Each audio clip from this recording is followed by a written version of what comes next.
नमस्कार मित्रों, स्वागत है। आज का मेरा विषय शिक्षण योजना पर है। शिक्षण योजना कैसे बनाएं, शिक्षण योजना हेतु कौन कौन से बिंदु हैं।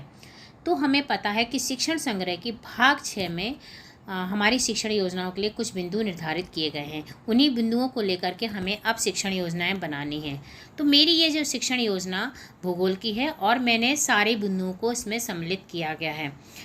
और आप भी इसमें जब हमें बिंदु पता होते हैं तो हमें अपने प्रकरण को स्पष्ट करने में, रुचिकर बनाने में आसानी होती है और हम अपने प्रकरण को स्पष्ट कर लेते हैं बड़े ही सौंदर्य ढंग से।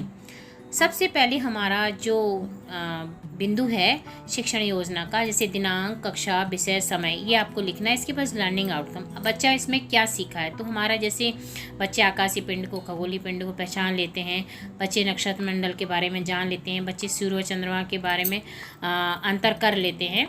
तो ये इसके बाद हम लेंगे कि हमने क्या सामग्री उपयोग की। जैसे नंबर 2 प्रकरण, मेरा सौरमंडल पे मैंने कौन सी सामग्री उपयोग की। तो मैंने चित्रों के माध्यम से इसको दिखाया है। सारे चित्र मैंने इकट्ठे करे हैं और बच्चों को मोबाइल के द्वारा इसे दिखाएंगे, क्योंकि बच्चे आईसीटी में बहुत ही इंटरेस्ट यानी रुचि लेते हैं और उन्हें इस तरह की दिखाने से उनको समझ भी बहुत अच्छे से आता है। तीसरा मेरा इसमें टॉपिक आएगा कि शिक्षण के शुरुआती समय में आप क्या करेंगे, कि बच्चों से हम क्या प्रश्न पूछें जिससे वो टॉपिक पर आ जाए, यानी पूर्व ज्ञान से संबंधित। तो बच्चों को हम जब पूछेंगे रात को आकाश में क्या दिखाई देता है, आप लोग छत पे जब सोते हैं तो चंद्रमा क्या, जो तारे हैं उनको आप गिन सकते हो, इस तरह के प्रश्न पूछ करके हम अपने प्रकरण सौरमंडल पर आ जाएंगे। जैसे पूछेंगे सूर्य का चित्र दिखाकर हम पूछेंगे क्या हम सूर्य से हमें और क्या क्या मिलता है। तो ये जब इस तरह के प्रश्न पूछेंगे तो बच्चा सोचेगा, इस बारे में विचार करेगा।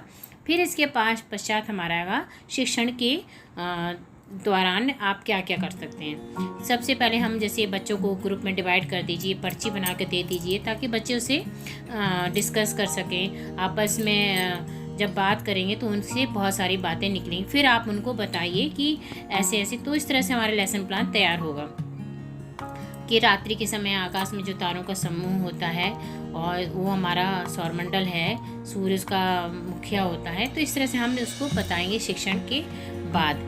फिर बच्चों को सब चीज़ की परिभाषाएं पूछेंगे और उसे हम ब्लैक बोर्ड पर लिखेंगे। शिक्षण के बाद आपने जो मुख्य बिंदुओं से बच्चों को उतारने के लिए कही है और स्वयं उसका अवलोकन करिए। इसके पश्चात आप गृह कार्य दीजिए बच्चों को।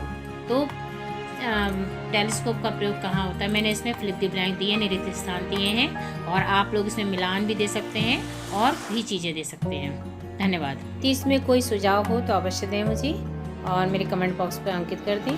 धन्यवाद। और आज शिक्षण की आगामी योजना में मैंने सौरमंडल का चित्र बनाने के लिए बच्चों को दिया है।